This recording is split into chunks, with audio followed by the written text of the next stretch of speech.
During a weekend family dinner, my stepmother slammed her fork onto the table, turned toward me, and shouted, "Either you give your room to your younger brother, or pack your bags and get out." She didn't whisper it. She shouted it in the middle of a dinner I had helped pay for, in a home my late parents had spent their lives building. My stepmother glared at me with an entitled smirk while her son sat beside her, quietly grinning as though he had already won.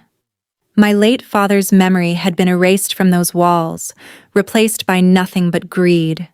No one defended me, no one said a word. But I, Natalie Parker, a 27-year-old financial analyst, didn't cry. I didn't beg, and I didn't waste my breath arguing with people who mistook my patience for weakness. Instead, I took a deep breath, set my silverware down, and stood with my back straight. "All right," I said calmly. "I'll go pack my bags." They thought they were throwing me out onto the street. What they didn't know was that while they were busy acting like they owned my house, I was already holding the keys to my own freedom, and a legal surprise that would shatter their comfortable little world forever. If you enjoy intense family drama stories filled with revenge and self-respect, please take a second to subscribe and turn on notifications so you never miss an episode. 3 days later, I was settling into my brand new home on a quiet hillside while they were about to receive a massive wake-up call. The cold night fog of Portland wrapped around my car as I started the engine and drove away from the old house. Rain had turned into a steady drizzle against the windshield, mirroring the quiet anger stirring inside me as I navigated the dimly lit streets toward downtown. I pulled into the driveway of a boutique hotel, checked into a room for the night, and carried my 2 suitcases upstairs without looking back.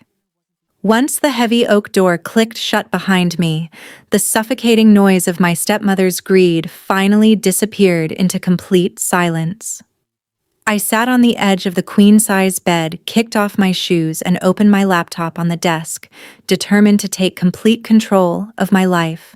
As a senior financial analyst, numbers had always been my anchor during times of chaos because, unlike ungrateful people, numbers never lied. I logged into my personal banking app to review my primary high-yield savings account, which I had built dollar by dollar through years of discipline.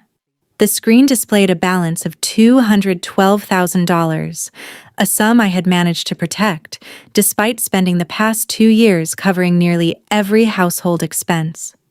Ever since my father passed away, I had quietly swallowed my grief and carried the financial burden of that house alone out of respect for his memory. I paid the annual property taxes, covered expensive roof repairs, and handled every utility bill, while Valerie and her son lived there completely rent-free. My patience had been driven by the foolish hope that honoring my father meant preserving the family home, but their cruelty at dinner made me realize I had simply been financing my own humiliation. I closed the banking tab and opened my messages, scrolling back to a link my best friend Audrey Mitchell had sent the week before. She was a licensed real estate consultant who had spent months urging me to stop sacrificing my independence for people who saw me as nothing more than a bank account. Attached to her message was a listing for a charming 2-story cottage nestled in the quiet hills of West Hills, listed at $480,000. The property featured expansive cedar decks, floor-to-ceiling windows overlooking the forest, and breathtaking views of the valley below. At the time, I had dismissed her message with a polite smile, convinced I needed to stay in the family home to keep my father's memory alive. Now, as I studied those high-resolution photographs beneath the dim light of the hotel room, the peaceful surroundings felt like a sanctuary calling my name. With $212,000 in liquid savings, I had more than enough for a solid 40% down payment of $192,000. My steady income as a financial analyst meant qualifying for a conventional mortgage on the remaining balance would be effortless, while still leaving me with a comfortable emergency fund. I tapped Audrey's name and sent a quick message asking her to schedule a private showing of the West Hills property for the following morning. She replied within seconds, letting me know the listing agent was a close colleague and confirming we could tour the house at 8 o'clock the next morning. A profound sense of relief washed over me. I closed my laptop and walked to the window, watching the rain glisten across the pavement below. For the first time in years, I was no longer planning my future around the needs of people who had taken my generosity for granted. The next morning, I would take the first real step toward claiming a place of my own, leaving Valerie and her entitled son to face the consequences of their own greed. 5 days later, I held a warm cup of coffee as I drove through West Hills to finalize the closing process and collect the keys to my new home. The early morning mist hung low over the winding hillside roads, draping a tranquil silver veil across the towering evergreen pines lining the driveway. After completing the wire transfer for the down payment and signing the final escrow documents, the listing agent handed me a set of brass keys with a warm smile. "Congratulations." I unlocked the front door and stepped into the spacious living room, where natural sunlight streamed through the floor-to-ceiling windows, illuminating the polished hardwood floors. As I stepped onto the expansive wooden deck, I listened to the gentle rustle of pine needles in the crisp Oregon breeze, feeling a deep sense of peace that I hadn't experienced in years. For the first time since my father's passing, I felt safe in a place that belonged entirely to me, far from the constant judgment and suffocating demands of my former household. That same afternoon, I drove back toward the business district for a scheduled meeting with my estate attorney, Arthur Pendleton. His office occupied a quiet brick building lined with leather-bound legal volumes, reflecting the sharp precision of a man who had spent more than 3 decades handling complex property litigation. After exchanging warm handshakes, we settled into the armchairs across from his desk. I handed him a manila folder containing the original deed to my family home, along with my father's death certificate. I explained how Valerie had taken complete control of the residence after my father passed away, treating the property as her personal kingdom while demanding that I pack my belongings and move out of my own bedroom. Arthur adjusted his glasses, carefully reviewed the land registry records, and pulled up Oregon's inheritance statutes on his computer to verify the property's ownership history. He leaned back in his leather chair, set his pen on the desk, and looked at me with complete professional certainty. He explained that because my father had died without a separate will, Oregon's intestate succession laws provided that the residential property was jointly inherited by my father's surviving spouse and descendants. Since the house had originally been purchased by my biological parents before his second marriage, my legal interest in the property amounted to 50% of its appraised market value. Based on recent comparable home sales in that suburban neighborhood, the house was currently worth $500,000, making my lawful share $250,000. Arthur assured me that Valerie had absolutely no legal authority to evict me from the property, nor did she hold exclusive ownership rights to the estate. Hearing those numbers confirmed what I had suspected all along. My years of quiet patience had given her a false sense of entitlement to an asset she had never truly owned. I looked Arthur straight in the eye and instructed him to draft a formal legal notice immediately, demanding an official resolution of the estate. Together, we agreed to present Valerie with 2 straightforward legal options. Either she would obtain financing to buy out my $250,000 ownership interest within 30 days, or the property would be listed on the open market through a court-ordered sale. Arthur nodded approvingly, pointing out that given her lack of independent income and poor credit history, obtaining financing for a buyout would be virtually impossible, making a sale almost inevitable. I signed the retainer agreement with a steady hand, knowing the legal process was finally underway to dismantle the illusion of power she had built. 4 days after moving into my new home, my phone began vibrating repeatedly with demanding text messages from Valerie. She casually sent me a detailed shopping list that included prime steaks, imported wines, and an expensive custom birthday cake for Gavin's upcoming party, demanding that I transfer $200 immediately to cover the groceries. Her tone carried the same arrogant expectation that I somehow owed them financial support simply because they had once lived under what she considered her roof. As I watched the notifications appear on my phone while sitting in the quiet sunroom of my new home, I felt a wave of cold detachment replace whatever patience I still had left. I typed a brief reply, telling her that if they wanted to throw a lavish party, they could pay for it with their own money. Without waiting for her response, I opened my banking app to review the authorized users linked to my primary credit card. During my father's final months, I had added both Valerie and Gavin as authorized users solely so they could purchase emergency household supplies and medical necessities. In the chaos of moving, I had forgotten to remove their access, allowing them to continue charging hundreds of dollars each month for personal luxuries at my expense. With a few quick taps on my phone, I permanently removed both of them as authorized users and immediately canceled their physical cards. The system updated instantly, rendering both cards completely useless before they even realized their endless gravy train had finally come to an end. Less than an hour later, my phone rang again. The caller was Gavin. He was standing at the checkout counter of a high-end specialty grocery store. The moment I answered, he launched into a furious tirade, screaming that his card had been declined twice in front of a long line of impatient customers.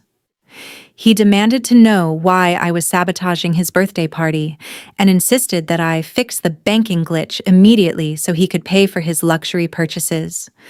I listened to his frantic outburst without saying a word. When he finally paused to catch his breath, I calmly replied that there was no glitch. My financial support of his lifestyle was officially over. Then I ended the call while he was still shouting, refusing to waste another second on his childish tantrum. Within minutes, Valerie called. Her voice trembled with fury as she accused me of being a cruel, ungrateful stepdaughter who was deliberately trying to humiliate her family. She yelled that I had abandoned my responsibilities to the household and threatened to call the local police department to report me for walking away from the property, without paying what she claimed was my fair share of the mortgage and utility bills. I let out a soft, amused laugh over the phone, reminding her that I was under no legal obligation to fund her living expenses or pay rent on a home I had been forced to leave. I told her firmly that the house belonged to my late parents' estate, not her personal bank account, and that she would be better off preparing for reality instead of threatening me with baseless police reports. Before she could launch into another round of threats, I ended the call.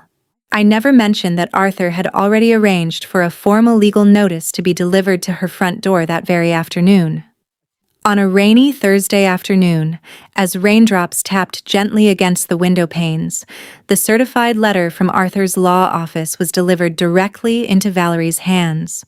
The formal notice contained a petition for partition, stating that under Oregon inheritance law, I held a 50% ownership interest in the property, valued at $250,000. The document gave her a strict 30-day deadline to either pay me the full value of my ownership interest or agree to place the home on the open market for a court-supervised sale. As Valerie read the professionally drafted legal notice on the law firm's letterhead, the comfortable fantasy she had built around being the sole owner of the house collapsed almost instantly. The reality of her financial situation hit her with full force. She quickly realized there was no chance of qualifying for a mortgage. After years of relying almost entirely on my father's financial support without maintaining steady employment, she had virtually no credit history, and her debt-to-income ratio failed every standard lending requirement. Gavin's complete lack of income, combined with his recent academic problems, meant he couldn't contribute a single dollar toward refinancing the property. Without my salary covering the property taxes, maintenance, and household expenses, she was suddenly facing the terrifying possibility of losing a home she had never been able to afford on her own. Panic quickly replaced her arrogance. She spent the rest of the evening bombarding my phone with dozens of frantic calls and desperate voicemail messages. The harsh, demanding tone she had always used disappeared, replaced by tearful pleas begging me to answer so we could discuss what she now described as an unfortunate family misunderstanding. In one message after another, she promised Gavin would gladly move into a smaller bedroom and insisted we should settle everything privately instead of involving lawyers. Sitting peacefully on the covered porch of my West Hills cottage, watching a light mist drift through the forest, I listened to every voicemail without feeling the slightest hint of guilt. By Friday afternoon, after realizing her emotional appeals weren't working, she sent a far more humble text message asking to meet me in person. She begged me to join her for coffee, insisting we could reach a reasonable agreement that would save the house from being sold. I waited several hours before replying. I agreed to meet her the following morning at a busy coffee shop in downtown Portland. However, I made one thing perfectly clear. This would not be an informal family conversation. My attorney would be sitting beside me, and every discussion would follow the legal process. Saturday morning arrived. Inside the crowded coffee shop, the atmosphere felt heavy as Valerie and Gavin took their seats across from Arthur and me. The moment everyone sat down, Valerie launched into a dramatic display of tears. Dabbing her eyes with a napkin, she loudly accused me of being an ungrateful daughter who was throwing her grieving stepmother out onto the street. Several customers glanced in our direction. Arthur, however, remained completely unshaken. He calmly unzipped his leather briefcase and spread copies of the property's title documents alongside years of bank statements across the table. In a measured, professional voice, he explained that I had personally paid thousands of dollars for the property's maintenance while legally owning half of the estate. As he presented the court-certified appraisal and supporting documents, Valerie's dramatic performance came to an abrupt end. Her tears faded into stunned silence as the undeniable legal evidence dismantled every claim she had made. Before she could attempt another emotional argument, I reached into my purse, removed a formal vehicle lease termination notice, and slid it across the table toward Gavin. Calmly, I informed him that I was terminating the lease on the sedan he had been driving for the past 2 years. The vehicle was registered solely under my name, and every payment had come directly from my personal bank account. Gavin's face turned pale. He shouted that he needed the car for his daily commute and insisted I had no right to take away his transportation without warning. I looked him directly in the eye. "The car is attached to my credit," I said evenly. "Hand me the key fob now, unless you'd rather I report the vehicle as being an unauthorized possession." His hands shook with anger. After several long seconds, Gavin reluctantly placed the keys on the table. In that moment, he finally understood that his years of living off my financial support had come to an end. 3 weeks later, the house was sold through a swift real estate transaction for its full appraised value of $500,000. $500,000. After the title company deducted the closing costs and distributed my rightful $250,000 share, the amount remaining for Valerie was nowhere near enough to purchase a comparable home in the Portland area. Without stable employment and burdened by poor credit, she was rejected by every reputable lender and housing development she approached. In the end, she and Gavin had no choice but to rent a cramped, outdated 2-bedroom apartment on the far outskirts of town. The dramatic fall from a spacious suburban home to a noisy, worn-down apartment complex dealt a crushing blow to Valerie's pride, shattering the illusion of luxury she had maintained for years at my expense. Within the cramped walls of their new apartment, resentment quickly poisoned what little peace they had left. The daily strain of living on a tight budget destroyed whatever harmony remained between mother and son. Gavin bitterly blamed Valerie for her behavior at that family dinner. shouting that her greed had cost them a beautiful home, a free luxury car, and the comfortable life they had taken for granted. Desperate for a financial lifeline, Valerie began sending me a series of humbling text messages.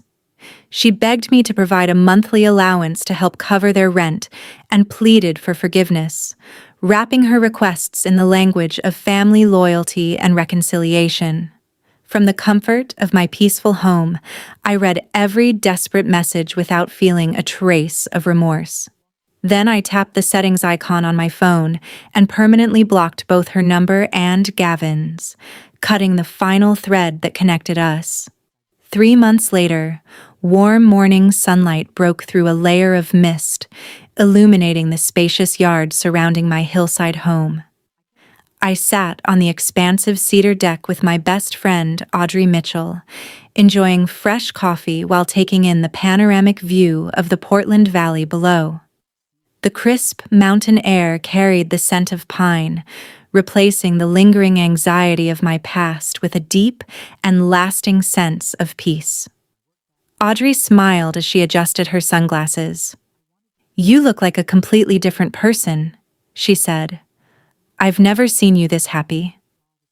Looking out across the sunlit horizon, I realized she was right. Walking away from toxic family obligations had been the single most empowering decision of my life. Earlier that week, Arthur had sent me one final update confirming that every legal matter involving my parents' estate had been fully resolved.